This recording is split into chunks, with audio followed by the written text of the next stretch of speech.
Hello प्यारे बच्चों, आपका स्वागत है आपके अपने फेवरेट यूट्यूब चैनल दृष्टि क्लासेस में। तो बच्चों, आज हम स्टार्ट करने वाले हैं क्लास 10th का चैप्टर ट्रिगोनोमेट्री यानी कि त्रिकोणमिति। क्लास 10th का चैप्टर है ये त्रिकोणमिति, ट्रिगोनोमेट्री। इसके बारे में आज हम बेसिक पढ़ते हैं, ठीक है। तो स्टार्ट करते हैं हम अपने चैप्टर को। तो ट्रिगोनोमेट्री, तो सबसे पहले ट्रिगोनोमेट्री को स्टार्ट करने से पहले देखो, यहाँ पे सबसे पहली चीज ये है कि मैं दोनों लैंग्वेज में पढ़ाऊंगा, बाईलैंग्वेज, ठीक है। यानी कि इंग्लिश मीडियम भी रहेगा और हिंदी मीडियम भी रहेगा, ठीक है। तो इंग्लिश मीडियम में त्रिकोणमिति को बोलते हैं ट्रिगोनोमेट्री, ठीक है। और इसको हिंदी में क्या बोलते हैं? त्रिकोणमिति। त्रि का मतलब क्या होता है? तीन। त्रि का मतलब क्या होता है? तीन। और कोण का मतलब क्या होता है? एंगल। कोण का मतलब क्या होता है? एंगल। और मिति को हम समझ लेते हैं भुजा। मिति को हम क्या समझ लेते हैं? भुजा। यानी कि तीन कोण होंगे और क्या होगी? भुजा होगी। तीन कोण होंगे और तीन भुजा होगी। यानी ऐसी कौन सी आकृति होती है मेंसुरेशन में या ज्योमेट्री में, अगर बात करूं मैं, ऐसी कौन सी आकृति होती है जिसमें तीन कोण हो और तीन भुजा हो? उसको हम बोलते हैं ट्रायंगल, जिसको कि हम बोलते हैं त्रिभुज। क्या बोलते हैं? त्रिभुज। तो यहाँ पे ट्रिगोनोमेट्री को स्टार्ट करने से पहले मैं आपको एक चीज बताना चाहूंगा जो कि एक ट्रायंगल का ही पार्ट होता है। ट्रायंगल का ही एक क्या होता है? प्रकार होता है। ट्रायंगल का एक प्रकार होता है जिसको कि बोलते हैं राइट एंगल ट्रायंगल। क्या बोलते हैं? Right angle triangle. ये ट्रायंगल का साइन होता है, ठीक है। ट्रायंगल, राइट एंगल ट्रायंगल, जिसको बोलते हैं समकोण त्रिभुज। समकोण त्रिभुज, इसको क्या बोलते हैं? समकोण त्रिभुज। तो ट्रिगोनोमेट्री जो हम अपने बेसिस पर 10th स्टैंडर्ड पर पढ़ने वाले हैं, उसमें समकोण त्रिभुज के लिए हम त्रिकोणमिति के बारे में पढ़ेंगे। तो सबसे पहले समझ लेते हैं कि हमारा समकोण त्रिभुज क्या होता है। अगर मैं मान के चलो, ये इसका एक वर्टेक्स है, शीर्ष है, इसका एक वर्टेक्स ये है और एक वर्टेक्स इसका ये है। वर्टेक्स होते हैं कॉर्नर, जहां पे दो भुजाएं मेरी, दो रेखाखंड, दो लाइन सेगमेंट मिल रहे होते हैं, वो मेरा एक वर्टेक्स होता है। ऐसे यहाँ पे दो लाइन सेगमेंट BC और AB मिल रहे हैं, तो ये मेरा एक वर्टेक्स हो जाएगा। इसी तरीके से एक वर्टेक्स मेरा यहाँ पे हो जाएगा। तो देखो, इसमें मैं बात करूं तो एक भुजा ये रही, एक भुजा ये रही और एक भुजा ये रही। यानी एक साइड ये रही, एक साइड ये रही और एक साइड ये रही। तो अगर, क्योंकि ये एक समकोण त्रिभुज है, राइट एंगल ट्रायंगल है, तो इसमें एक क्या होगा? समकोण होगा। क्या होगा? समकोण होगा। समकोण होता है 90 डिग्री का कोण। समकोण किसे बोलते हैं? 90 डिग्री के कोण को ही हम समकोण बोलते हैं। ये आपको हमेशा याद रखना है। जिसका कि अगर कहीं पे ये वाला साइन जो स्क्वायर जैसा शेप का दिख रहा है, ये वाला साइन अगर आपको कहीं भी लगा दिख जाए, तो उसका मतलब आप सीधा समझ जाइए कि वो राइट एंगल की बात कर रहा है, यानी कि 90 डिग्री की बात कर रहा है। तो इसका मतलब क्या है? 90 डिग्री। यानी एक तो इसका ये 90 डिग्री कोण हो गया और बाकी के दो एंगल मेरे यहाँ पे ये होते हैं, जो कि A है और यहाँ पे ये C है। ये कुछ भी हो सकते हैं, पर एक चीज याद रखने की ये है कि ये हमेशा 90 से कम के ही होंगे। 90 डिग्री का नहीं हो सकता। क्यों? क्योंकि 90 डिग्री का तो यही हो गया, तो इनमें से अगर कोई एक 90 डिग्री का हो गया, तब तो दो एंगल का सम ही 180 डिग्री हो जाएगा। पर मुझे पता है कि त्रिभुज के तीनों कोणों का योग कितना होता है? 180 डिग्री होता है। तो इसके बारे में डिटेल में हम ज्योमेट्री में पढ़ेंगे, ठीक है। तो इसको यहीं पे फिनिश करते हैं। तो यहाँ पर जो प्रॉपर्टी हमारे यूज में आने वाली है, उसके बारे में हम यहाँ पे स्टडी कर लेते हैं।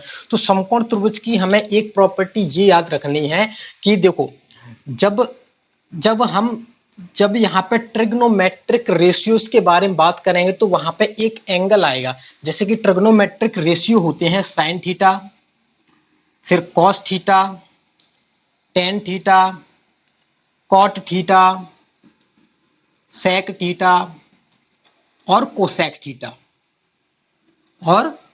थीटा। ये होते हैं मेरे ट्रिग्नोमेट्रिक आइडेंटिटीज होती हैं, ठीक है। इनको क्या बोलते हैं? ट्रिग्नोमेट्रिक आइडेंटिटीज, ठीक है। तो यहाँ पे जो थीटा है, यहाँ पर जो थीटा है, इसको क्या बोलते हैं? थीटा। क्या बोलते हैं? थीटा। ये यहाँ पर डिनोट कर रहा है एक एंगल को। किस चीज को डिनोट कर रहा है? एक एंगल, राइट। ठीक है, तो ये जो एंगल होगा मेरा, या ये वाला एंगल हो सकता है या फिर ये वाला एंगल हो सकता है। तो मान के चलो मैं ये थीटा जो एंगल है वो मैं इस वाले एंगल को मान लेता हूं। माना कि ये वाला एंगल जो है वो मेरा थीटा है। ठीक है, अब इसमें बात करते हैं कि ये जो भुजाएं होती हैं इसकी तीनों भुजाओं के नाम अलग अलग होते हैं।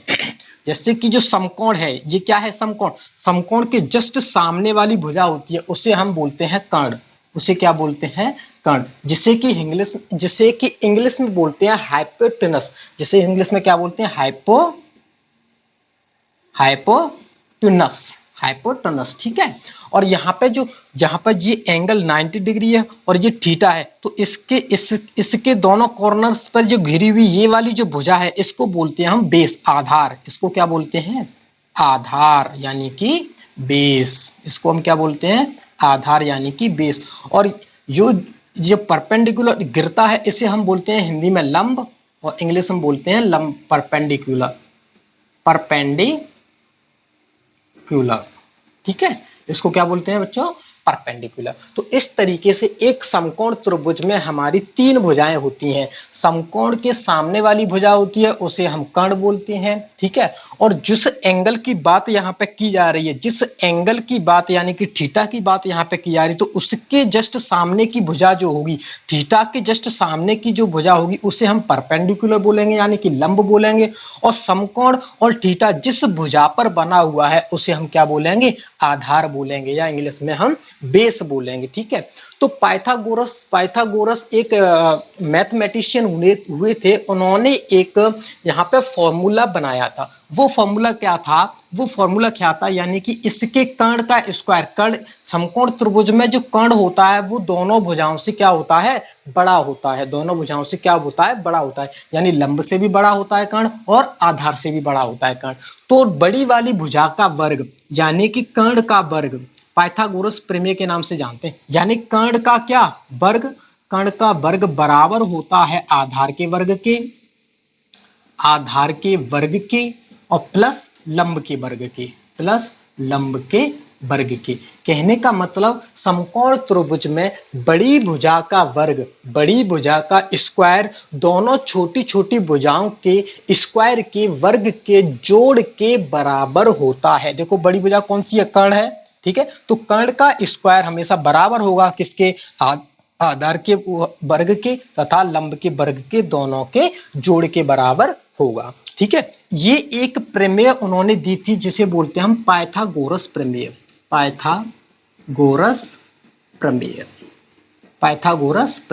ये आपकी बहुत काम में आने वाली प्रमेय है। जहां पर भी हमारा राइट एंगल ट्राइंगल होगा, जहां पे भी हमारा समकोण त्रिभुज होगा, वहां पे अगर कोई दो भुजाएं दे रखी हैं तो तीसरी भुजा निकालने के लिए हमें पाइथागोरस प्रमेय का यूज करना ही करना है। तो इस वजह से इस पाइथागोरस प्रमेय को समझना बहुत जरूरी है और इसको याद करना भी बहुत इंपॉर्टेंट है। ठीक है, तो ये चीज समझ में आ गई होगी कि बड़ी भुजा का वर्ग, और बड़ी भुजा कौन सी होती है? लंब के सामने की। बड़ी भुजा का मैं वर्ग कर दूं तो वो बराबर होता है किसके बराबर होता है? दोनों छोटी भुजाओं के वर्ग के योग के यानी कि जोड़ के बराबर होता है। ठीक है, तो एक तो चीज हमें यहाँ पे ये याद रखनी है। ठीक है, और इसका यूज हम कब करेंगे? इसका यूज हम तब करेंगे जब हमें दो भुजाएं तो दे रखी होंगी और तीसरी भुजा हमें किसी समकोण त्रिभुज की निकालनी होगी। ठीक है, जैसे कि लंब और कर्ण दे दिया तो हमें आधार निकालना पड़ जाए, लंब और आधार दे दिया तो हमें कर्ण निकालना पड़ जाए।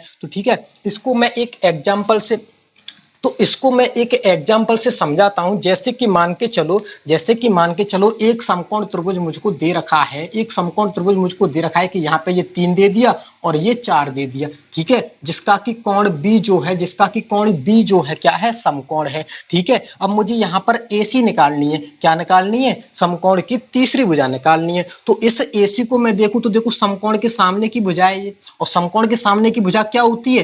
कर्ण होती है। क्या होती है, कर्ण होती है और सबसे बड़ी भी होती है। तो मुझे पता है कि पाइथागोरस प्रमेय से समकोण त्रिभुज में बड़ी भुजा का वर्ग जो होता है यानी कि कर्ण का वर्ग जो होता है, कर्ण क्या है, AC है, यानी कि AC का वर्ग जो होगा वो AB के वर्ग के प्लस BC के वर्ग के योग के बराबर होगा। यानी कि AB का मैं वर्ग कर दूंगा यहाँ पे और प्लस किसका कर दूंगा, BC का वर्ग कर दूंगा। ठीक है, तो यानी कि AC स्क्वायर मुझे निकालना है, AC का वर्ग मुझे यहाँ से निकालना है। तो AB का वर्ग यानी कि 3 का स्क्वायर, 3 का स्क्वायर कितना हो जाएगा 9, और जहां से ये 4 का स्क्वायर कितना हो जाएगा, 4 चौके 16। ठीक है, और AC, तो AC यहाँ से कितना आ जाएगा, AC यहाँ से कितना है 9 और 16 कितना हो जाएगा 25। और वर्ग का जब मैं दूसरी साइड ले जाता हूं तो वो किस में जाता है, वर्गमूल में जाता है। इसको इस तरीके से भी समझ सकते हैं। तो वर्गमूल में जाएगा तो 25 का स्क्वायर रूट या वर्गमूल क्या होता है 5। इस तरीके से मेरा कर्ण कितना आ जाएगा, 5 आ जाएगा। ठीक है, इस तरीके से समकोण त्रिभुज में कोई भी दो भुजाएं हमें दे रखी हैं या दो भुजाओं में कोई रिलेशन दे रखा है तो तीसरी भुजा हम पाइथागोरस प्रमेय का यूज करके आसानी से निकाल सकते हैं। ठीक है, तो इतनी ये चीज आपको समझ में आ गई होगी। अब हम आ जाते हैं ट्रिग्नोमेट्रिक रेशियोज पे।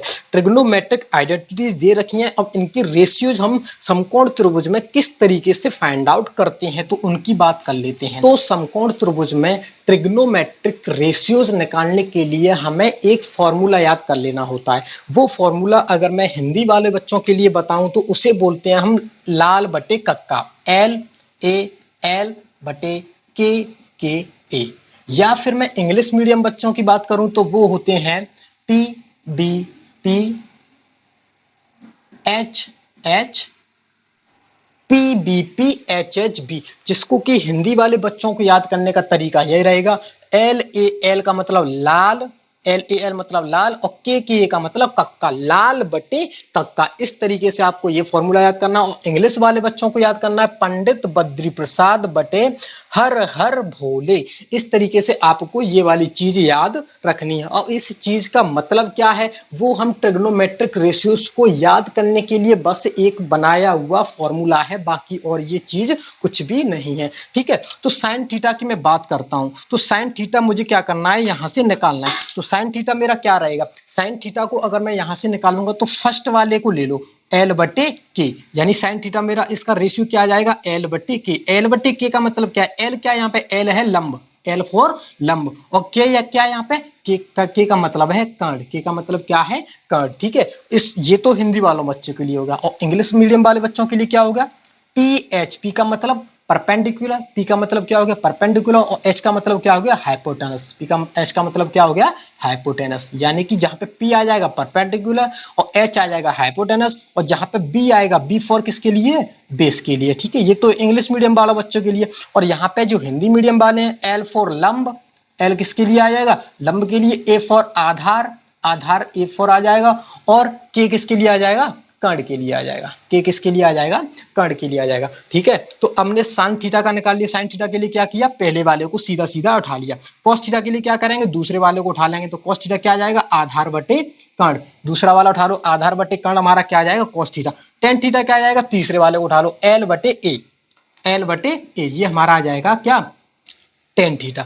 तो ये तीनों चीज हमने यहाँ से निकालनी, इजीली याद करनी। लाल बटे कक्का से हम आसानी से तीनों के ट्रिग्नोमेट्रिक रेशियोज निकाल सकते हैं। साइन थीटा लंब बटे कर्ण, कॉस थीटा आधार बटे कर्ण, और टेन थीटा लंब बटे आधार। या फिर इंग्लिश मीडियम में बात करें perpendicular upon hypotenuse sine theta हो जाएगा, बेस अपॉन हाइपोटेनस हमारा कॉस थीटा हो जाएगा, और परपेंडिकुलर अपॉन बेस क्या हो जाएगा हमारा टेन थीटा हो जाएगा। अब मैं यहां से इनकी बात कर लेता हूं। अब मान के चलो ये चीज हमें निकालनी है, ये चीज हमें निकालनी है, तो कॉट थीटा क्या होगा। अब देखो जब हमने साइन कॉस टेन निकाले तो हम इधर से गए थे, यानी ऊपर से नीचे की साइड और इस तरफ से बढ़ते चले गए थे। अब हमें निकालना है कॉट थीटा, तो कॉट थीटा के लिए क्या करेंगे, इधर से वापस आएंगे, क्या करेंगे रिटर्न होंगे, और रिटर्न होंगे तो क्या हो जाएगा आधार बटे लंब, यानी कि इसका पलट जाएगा, उल्टा हो जाएगा। तो कॉट थीटा क्या आ जाएगा आधार बटे लंब हो जाएगा। सेक थीटा की बात करूं तो सेक थीटा क्या बनेगा, कर्ण बटे आधार, कर्ण बटे आधार, ये मेरा सेक थीटा बन जाएगा।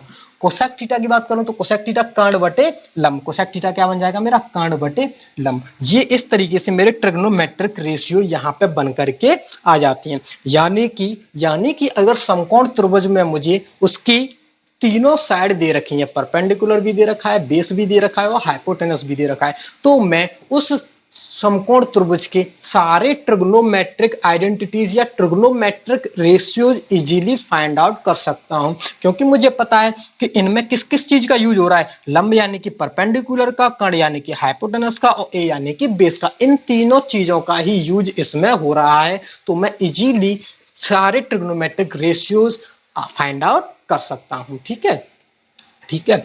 अब हम बात कर लेते हैं, थोड़ा सा यहाँ पे समझने वाली बात ये है कि देखो, अगर मैं कॉट को देखूं तो कॉट, अगर टेन को और कॉट को देखूं दोनों को, टेन क्या है, लंब बटे आधार है, टेन क्या है, लंब बटे आधार, और कॉट क्या है, आधार बटे लंब है। यानी कि ये क्या हो गया, इसका अपोजिट हो गया है। क्या हो गया, इसका अपोजिट हो गया है। ठीक है, यानी यहां से मुझे ये पता चला कि टेन किसका अपोजिट होता है, कॉट का अपोजिट होता है। अब मैं यहाँ पे कॉस की बात कर लेता हूं, तो कॉस को देखूं तो आधार बटे कर्ण है, और सेक को देखूं तो कर्ण बटे आधार है। यानी कॉस का अपोजिट क्या हो गया है, सेक हो गया है। कॉस का अपोजिट क्या हो गया है, सेक हो गया है। अब मैं थोड़ा सा और देखूं तो साइन मेरा क्या है, लंब बटे कर्ण है, और कोसेक क्या है यहाँ पे, कर्ण बटे लंब है। तो इन दोनों को देखूं तो ये दोनों भी क्या हो जाएंगे, मेरे अपोजिट हो जाएंगे। क्या हो जाएंगे, अपोजिट हो जाएंगे। यानी कि यहां से मेरी एक चीज और समझ में आई कि साइन का अपोजिट क्या हुआ, कोसेक, कॉस का अपोजिट क्या हुआ, सेक, और टेन का अपोजिट क्या हुआ, कॉट। यानी कि यहां से अगर मैं साइन कॉस टेन की वैल्यू निकाल लूं, ट्रिग्नोमेट्रिक रेशियो यहां से फाइंड आउट कर लूं, त्रिकोणमितीय अनुपात में यहां से निकाल लूं, तो कॉट, सेक और कोसेक की तो मैं आसानी से निकाल सकता हूं कि साइन का उल्टा कर दिया तो कोसेक का बन जाएगा, कॉस का उल्टा कर देगा तो सेक का बन जाएगा, और टेन का उल्टा कर देंगे तो कॉट का बन जाएगा। इस तरीके से मैं आसानी से इनके ट्रिग्नोमेट्रिक रेशियोज फाइंड आउट कर सकता हूं। ठीक है, तो इस तरीके से एक क्वेश्चन हम देख लेते हैं यहाँ पे। अभी जैसे मैंने कि एक क्वेश्चन लिया था समकोण त्रिभुज में, उसी क्वेश्चन को देख लेते हैं। बाकी हम एक्सरसाइज आपकी कल से स्टार्ट करेंगे। नेक्स्ट क्लास से आपकी जो 8 एक्सरसाइज है, ट्रिग्नोमेट्रिक एक्सरसाइज है, वो हम स्टार्ट कर देंगे। ठीक है, ये हमारा आज बेसिक यहाँ से हम स्टडी कर लेते हैं। जैसे कि मान के चलो, मैंने अभी क्वेश्चन लिया था, ये ट्रिग्नोमेट्रिक, ये था मेरा एक ट्राइंगल, राइट एंगल ट्राइंगल। ठीक है, जिसमें कि ये 3 था और ये 4 था। ये मैंने निकाला था किससे, पाइथागोरस प्रमेय से। तो वो कितना आया था, 5 आया था। अब इस तरीके से कोई मुझे समकोण त्रिभुज या राइट एंगल ट्राइंगल दे रखा है, और उसने कहा है कि find all the trigonometric ratios, trigonometric ratios। ठीक है, यानी कि इस तरीके से कोई राइट एंगल ट्राइंगल दे रखा है, तो मुझे यहाँ पे सारे ट्रिग्नोमेट्रिक रेशियोज फाइंड आउट करने हैं। तो ट्रिग्नोमेट्रिक रेशियो फाइंड आउट करने के लिए क्या करना है, जैसे मैंने कि साइन निकाला। ठीक है, और यहाँ पे थीटा जो है, मान के चलो ये वाला है, यहाँ पे जो थीटा कितना है, ये वाला थीटा मुझे एंगल दे रखा है। ठीक है, तो यहाँ पे जो साइन थीटा वाली, यानी कि किस एंगल की बात की जा रही है, इस वाले एंगल की बात की जा रही है। तो साइन थीटा क्या होता है, लंब बटे कर्ण से, लाल बटे कक्का से याद करो, लाल बटे कक्का से, तो लाल बटे कक्का से लंब बटे कर्ण मेरा क्या होता है, साइन थीटा होता है। और इसमें से लंब कौन सा है, मुझे कर्ण की तो पता है कि ये तो मेरा कर्ण हो गया, ये तो मेरा कर्ण हो गया। और लंब कौन सा है, लंब होता है जो थीटा के जस्ट सामने का होता है। भाई जो राइट एंगल है उसके जस्ट सामने की भुजा क्या होती है, कर्ण होती है। और थीटा जो है, थीटा के सामने की भुजा क्या होती है, लंब होती है। ठीक है, और जो थीटा और राइट एंगल दोनों बने होते हैं जिस भुजा पे, वो मेरा क्या होता है, बेस होता है, या जिसे मैं आधार बोलता हूं, आधार होता है। ठीक है, ठीक है। अब यहां से देख लेते हैं साइन थीटा। साइन थीटा मेरा क्या बनेगा, लंब बटे कर्ण। मुझे लंब पता है यहां से कितना है, 3 है, और कर्ण मुझे पता है कितना है, 5। तो इस तरीके से साइन थीटा मेरा कितना बन जाएगा, 3/5। कॉस थीटा की बात करूं तो कॉस थीटा मेरा कितना बन जाएगा, आधार बटे कर्ण। आधार कितना है, 4, और कर्ण कितना है, 5। तो कॉस थीटा मेरा यहाँ से 4/5 बन जाएगा। अब टेन थीटा की बात करूं तो टेन थीटा मेरा क्या बनेगा, लंब बटे आधार, यानी लंब कितना है 3 और आधार कितना है मेरा यहाँ पे 4। तो इस तरीके से मेरा टेन थीटा ये बन जाएगा। अब मुझे पता है कि साइन का अपोजिट क्या होता है, कोसेक थीटा। साइन का अपोजिट क्या होता है, कोसेक थीटा। यानी कि इनको पलट दो, इसको पलट देंगे तो क्या हो जाएगा, 5/3। कोसेक थीटा कितना हो जाएगा, 5/3 हो जाएगा। अब मुझे निकालना है कॉस थीटा। तो कॉस थीटा का अपोजिट क्या होता है, सेक थीटा। कॉस थीटा का अपोजिट क्या होता है, सेक थीटा। तो सेक थीटा को क्या कर देंगे, सेक थीटा बनाने के लिए इसको पलट देंगे तो 5/4 मेरा सेक थीटा आ जाएगा। अब मुझे क्या निकालना है, कॉट थीटा। यानी कि कॉट थीटा क्या किसका अपोजिट होता है, टेन थीटा का। तो इसके लिए क्या कर देंगे, इसके जो टेन थीटा का ट्रिग्नोमेट्रिक रेशियो आया है, अनुपात आया है, उसको क्या कर देंगे, पलट देंगे। तो 4/3 में इसको कर दूंगा। तो इस तरीके से मेरे सारे ट्रिग्नोमेट्रिक रेशियो किसी भी राइट एंगल ट्राइंगल के आसानी से फाइंड आउट हो जाएंगे, यानी कि आसानी से निकल जाएंगे। तो आशा करता हूं कि इतनी चीजें 8.1 को पढ़ने के लिए समझ में आई होंगी। आप इसके बेसिस पर 8.1 को आराम से कर सकते हैं। बाकी एक्सरसाइज हम कल से स्टार्ट करेंगे, फर्स्ट क्वेश्चन से स्टार्ट करेंगे बिल्कुल। तो बने रहिए मेरे साथ में, आप पढ़ाई को कंटिन्यू रखिए। मिलते हैं नेक्स्ट क्लास में। Bye bye, take care. और हाँ, चैनल को लाइक करना, शेयर करना और सब्सक्राइब करना बिल्कुल ना भूलें। Bye bye, take care.